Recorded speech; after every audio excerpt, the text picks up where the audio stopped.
My name is Ivy, and the moment I learned about my cancer diagnosis, both my mother-in-law and husband turned their backs on me. Our marriage, which was supposed to endure sickness and health, crumbled when my husband, Isaac, realized that my time might be limited. He chose to run away and ghost me. Fortunately, I found solace in the unexpected support of my father-in-law, Theodore, who turned out to be the father-in-law of the century. At 31 years old, facing the devastation of cancer after a couple of challenging months was unexpected. However, what truly baffled me was the audacity of my mother-in-law, Georgia. Despite the vows of marriage, she compelled Isaac to abandon me, claiming there was no hope left. Such heartlessness is beyond comprehension. Georgia's monstrous side, rooted in an inflated sense of self-importance, always fueled her judgmental remarks. While economic differences between our families were not substantial, her family's additional wealth of around 500 created a sense of superiority. Beyond finances, our relationship faced the common misunderstandings found in any marriage. However, with my mother-in-law, these clashes escalated to toxic levels. She consistently mistreated me based on her misinterpretations, making it a painful experience, with Isaac occasionally attempting to mediate. The turning point came 7 weeks ago, when I received the gut-wrenching cancer diagnosis. Initially, we tried to come to terms with it, but my mother-in-law's behavior became increasingly erratic and toxic. Her influence over Isaac grew, and her misinterpretations led to painful situations. A few days after sharing my diagnosis, she callously suggested Isaac move to the bedroom TV since I would soon be confined to bed, adding insult to injury. When I implored Isaac to address his mother's insensitivity, he initially complied, only to later join in her heartless laughter. He dismissed my feelings, asking me to chill out and take a joke. As they continued their classless jokes and mockery, even in the absence of Theodore, my father-in-law, I felt isolated and defenseless. Theodore, often away from home, preferred the company of friends, leaving me vulnerable to the mother-son duo's heartless antics. I endured their absurdities while grappling with my health struggles, a situation that would be almost comical if it weren't painfully real. Fortunately, we didn't have children, and as time passed, it became evident that Isaac was far from an ideal partner for parenthood. While not entirely monstrous, they occasionally lent a hand, often accompanied by backhanded comments and negativity. Drained and worn down, I couldn't summon the energy to wage wars or respond to hurtful words in my already burdened heart. The worst was yet to come, and it arrived on a day when Isaac was absent due to work commitments. As my health deteriorated, with regular bouts of sickness and loss of control over my senses, Theodore out of the house, it fell upon Georgia to handle the mess. While there were no jokes that day, her silent treatment spoke volumes, dispelling any doubts about her feelings towards me. Hint, she did not like me. It was evident she was growing tired of me, and the scariest part was that she didn't shy away from showing it. In desperation, I suggested hiring a nurse to lighten the load. You'd think it was a reasonable solution, but according to Georgia, Theodore had refused to even consider it in a conversation. I was convinced she had never had with him in my presence. I couldn't help but believe that if he knew of my suffering, he wouldn't deny me help. However, according to Georgia, they were already taking care of me, and the nurse would be a waste of money. This wasn't an isolated incident. It happened multiple times. Despite living comfortably with her husband's money, when I needed genuine help, there was silence. To add insult to injury, she started encouraging Isaac to meet new people, by which she meant women, different women. Initially, I thought she wanted him to connect with those dealing with sick relatives like me, but I was wrong. Her ulterior motive was clear. She wanted him to get in touch with women to easily replace me. At first, Isaac played the role of the faithful husband, but slowly his behavior changed. Late nights out transformed into late-night phone conversations, audible as I drifted in and out of sleep. The gravity of the situation became painfully clear 2 weeks ago, in the middle of my afternoon nap. When I heard the front door open and then shut, followed by the murmur of multiple voices, mostly female, Filling the living room, I knew Georgia was in the house. Isaac was at the office. It was just 9 days ago that one of these women returned, making it evident that her visit wasn't for me. She came to see Isaac. They stayed in the living room, seemingly acting decently, but my intuition sensed something was off. My suspicions were confirmed when Georgia left me alone, sneaking out of the house, assuming I was already asleep. I couldn't decipher what happened between them in that single hour, but I knew they were making plans that didn't include me. The peculiar thing was that this woman never visited me. She was always there for Isaac. 5 days ago, Georgia approached me, announcing that she had arranged for a nurse to take over my duties. I couldn't help but question her abrupt change of heart. Her response was absurd and infuriating. They were leaving me.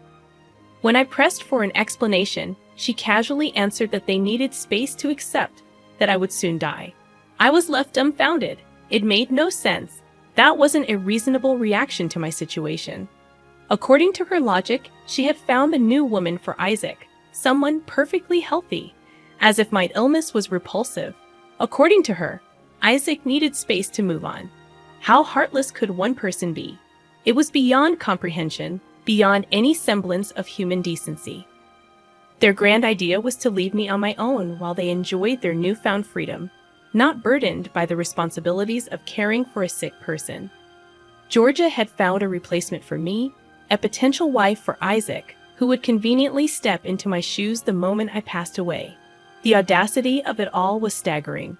She expected me to accept this fate because I was battling cancer, as if my diagnosis granted them the right to abandon me. I attempted to talk to Isaac about the situation, but he conveniently avoided me as much as possible. In the brief moments we spoke, he reassured me not to worry too much, and before I knew it, they were gone. Amidst these sudden developments, another strange occurrence took place. My father-in-law, who had always kept his distance, started calling and messaging me. The nurse stepped up, tending to my every need, from cooking to cleaning. Everything that Georgia and Isaac had promised but failed to deliver. Georgia initially paid for her, but eventually, the entire responsibility fell on my shoulders, and I started using whatever savings I had left to compensate her. Theodore, who had maintained his silence during the entire fiasco, now bombarded my phone with calls and messages. In sickness and in health, Isaac had promised, yet this was his response. He proved to be nothing short of trash. Now, I'm utterly curious about what my father-in-law wants. Surely he was not calling without reason. I'll update you with the top comments from the original post. Comment number 1. Look, I don't entirely want to side with your family, but it does kind of make sense why they took such big steps to preserve their own feelings. Losing somebody hurts, and I've lost several of my loved ones, and I still hate knowing them. Well, it would have saved me so much pain if I hadn't known them. Everybody has the right to defend themselves against that kind of pain. Your family was a little too extreme though, and I'm really sorry for you. Cancer sounds bad enough. Maybe try contacting your own family. Where are they anyway?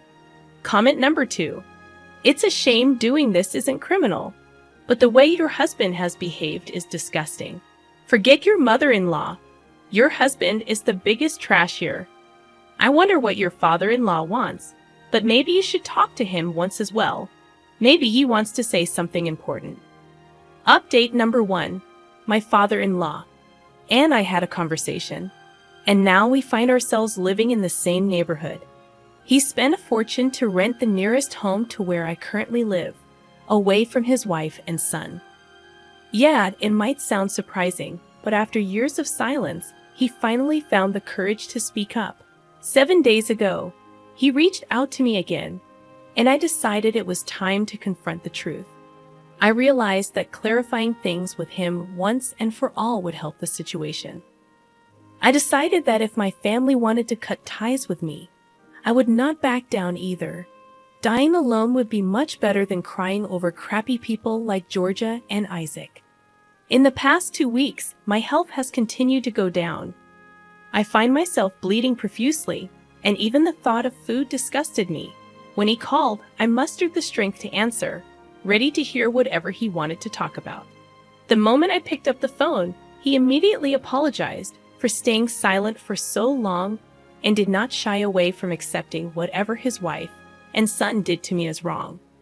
He confessed that he was not paying attention to what was going on at home, and then told me how shocked he was with their decision to abandon me. He found their actions utterly classless, crass, and intolerable, and no longer wanted to stay with them. That's why he reached out to me. Well, since I held no grudge against him and was in a desperate situation, I accepted him back into my life. At that point, I was far too tired to care much about the details, and so for the past 7 days, we've been living as neighbors. He comes over to check up on me 3 times a day and has also decided to take the responsibility of paying for my nurse with her weekly payments. But that's not really what is developing in these past weeks. There are a couple more things that happened. Allow me to explain. When the news of my father-in-law staying with me reached my mother-in-law and husband, they acted very swiftly. They reached out to him first, leaving voicemails, sending messages. They kept apologizing to him and then asked if he was upset with them. My father-in-law showed me every single message. It was comical to me because it was obvious why they were so desperate. They were heavily dependent on him and could not afford anything. My father-in-law getting upset at them. Well, it's not helping. But he remained silent, ignoring every call and message. Days turned into a week, and their desperation started to grow. Suddenly, they started bombarding me with phone calls and messages. At this time, neither the calls nor the messages stopped. Initially, their messages had been about little things, but now it was about them at my father-in-law's suggestion. I made a decision not to answer their calls or messages. Their newfound concern felt fake, and it was evident they did not care for me but for themselves. Who wants to play that game? I was sick, but I was not a doormat. Their desperation reached an absolute peak when they showed up at my door with a bag of fruits and lots of words of sympathy. Before my nurse or I could update them about my health, they started probing about my father-in-law's whereabouts. Since he was neither at my house nor theirs, I replied just as he had instructed me to in such a situation. I explained that his office was nearby, and staying here saved him extra cash he would be required to spend from the new place they stay at. They were not content with my response. Financially, they had always been well off, and my explanation likely did not fulfill their assumptions. Regardless, they accepted it at face value, seemingly uncaring whether it was true. They again asked me about my health, stayed some 5 more minutes at my home, and then told me that they needed to be somewhere important. But I did not care. I wanted them to leave already. She said they would leave in a while, and I was not sure what they wanted. But I hoped that they would have the sensibility to address what they had done to me. At the very least, I expected her to offer me an explanation for their actions. I assumed I could ask for that much, but sensibility was clearly beyond their grasp. Instead of doing any of that, my mother-in-law dropped the bomb while Isaac was in the kitchen. She revealed that Isaac was getting interested in the women he was seeing. The words hit me like a ton of bricks. Even though I had sensed their intentions, I was not shocked that they had made these kinds of plans, as it was clear from the beginning. But that they were dead serious about going through with it was another matter. This was no elaborate joke. I was still alive. It had only been a little over a month since my diagnosis, and they were already going to such lengths to distance themselves. As one of my comments pointed out, is this how you defend yourself against the potential of getting hurt by isolating the person in need? The audacity of that woman knew no boundaries. And if that was not enough, she claimed that she had planned a few dates for Isaac and the other women. My nurse, bless her, tried to put an end to this cruel conversation, informing my mother-in-law that I needed rest. Then she mentioned her hopes that I might attend, quote, at least his engagement party. Yeah, the audacity rises. But she did not stop there. Oh no, she promised to send me the divorce papers on Isaac's behalf, indifferent to any response I might have. According to her, it was better to handle the paperwork before I lost my senses, as if I were on the brink of insanity. Yeah, her logic. It would save Isaac potential heartache, and the divorce would allow him to get over me quickly with this new woman by his side. My nurse, her eyes fixed on me, probably wondered how I was managing to endure such insanity. Yesterday, true to her promise, she sent the divorce papers, and Isaac had already signed them, along with a confirmation from his side indicating that he did not care about me at all. Although deeply hurt, I cannot say I was entirely surprised. I always knew what they were like. Instead of reacting impulsively, as I desperately wanted to, I waited. I waited to share this news with my father-in-law. When I told him about the divorce papers, he looked not just disgusted and disturbed but also betrayed. After spending countless years with his son and wife, he must have held out some hope for decency and compassion. Yet, he made a promise. He vowed to take his weekend off the next week, setting aside time for us to confront this legal nightmare together. I was not sure about his intentions, but facing a more stable person while I was dealing with my illness seemed like a better option than dealing with it on my own. Update number 2. He came over to my place and then told me that he had been thinking over some things for some time now. When I questioned him about what he meant, he introduced me to his lawyer dealing with our case. He informed me that his first words to the lawyer were that he had given enough time for his wife and son to come around, but since he saw no improvement in their behavior, he was going with the plan. And I knew what he was planning.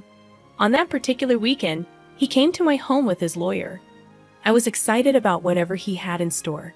We began discussing the divorce situation, and then he dropped the news on me, the thing he said he had been contemplating for a while. He wanted to make changes to his will. Even with his lawyer attempting to discuss the matter seriously, he kept insisting that he had thought enough on the topic and did not want to think about it anymore.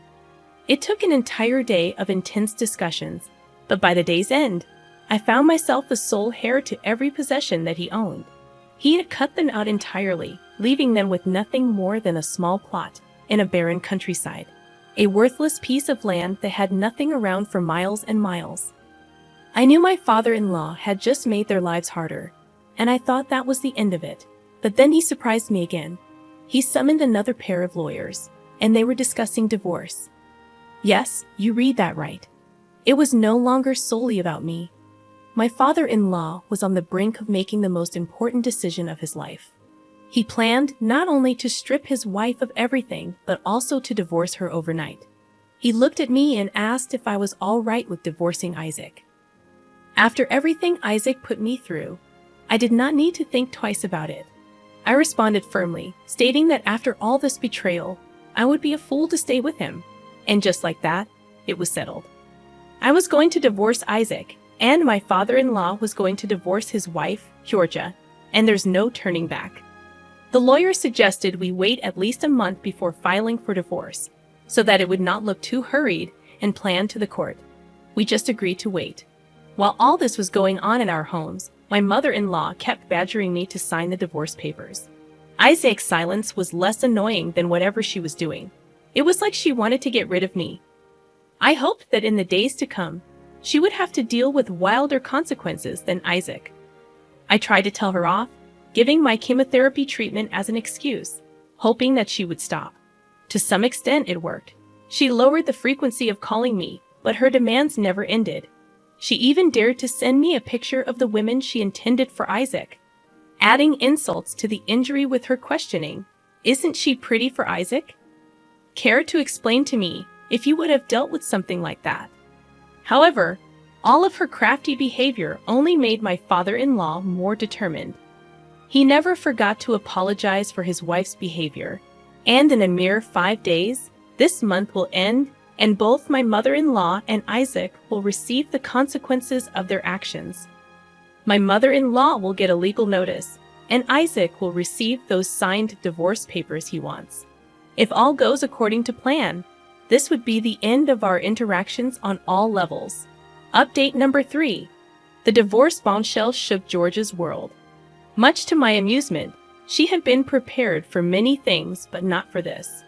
Upon receiving the legal notice, she dropped a storm of calls on my father-in-law's phone.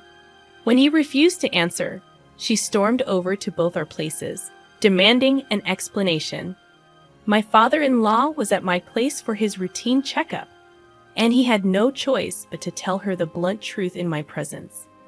He was tired of her and had contemplated this step for a long time. It was clear why he preferred the company of his friends over staying at home with his wife. Immediately, she broke down almost on her knees. She pleaded with him not to leave. And it was at that moment that the reality had hit her. My father-in-law kicked her out of his life. Then Isaac barged in, and because his parents were divorcing, he was now worried about himself. He knew things were not going to end very well for him, and he promised me that he did not want a divorce. But his mother forced him to have it. I told him I didn't care. This entire mom-son drama went on for the whole day until they left in the evening, empty-handed and hopeless. The legal proceedings were progressing relatively smoothly, and just when it seemed like we were on the verge of closure, my father-in-law dropped the truth. He claimed to have nothing to his name. Despite this, the court still ordered him to pay a certain amount of money to Georgia each month.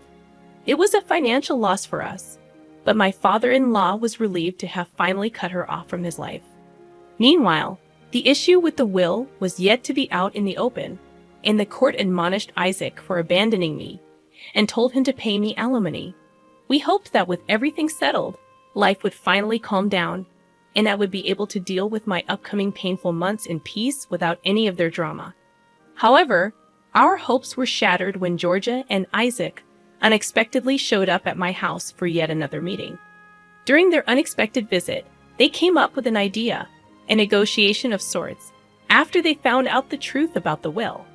If they had approached it differently, I might have felt sympathy, but they chose to be cruel.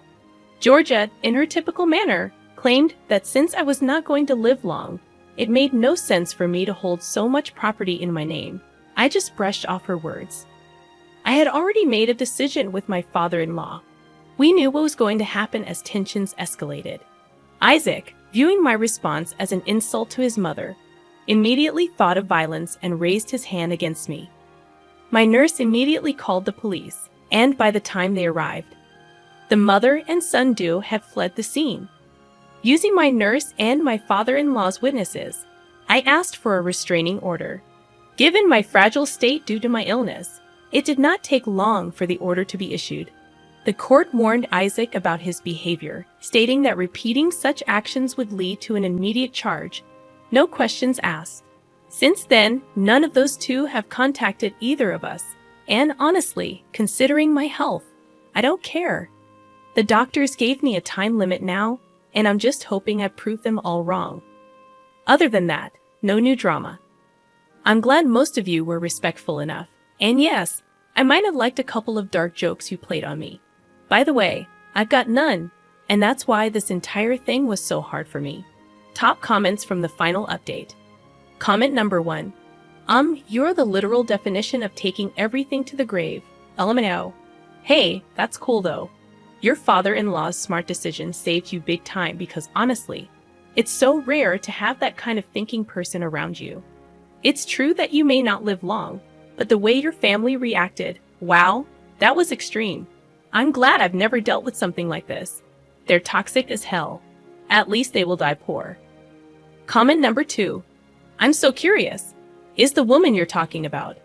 Didn't she, know that you're sick? How could one woman be so mean to another? I mean, where's the sisterhood? All for a dang man? And one that would not even stay faithful to the same woman he vowed to stay with for all his life. Like, wow. I'm so glad I like girls because honestly, this is too much for me. Good luck soon. I hope you win this war. Well, we just reviewed 2 of the comments, and I have to agree with the last one. I can't believe somebody would be so mean to somebody else, knowing that they were battling such an illness. But yet, OP had to deal with this mother-in-law of today's story that was an absolute nightmare. Lucky for OP, she did have her father-in-law who went so far to try to save her, get her back, give her support, and basically get her to cut out the toxicness, which was unfortunately his son and his wife. I want to know your thoughts on this one, guys. Go ahead, drop your comments down below. This one was an intense one. It had sad moments.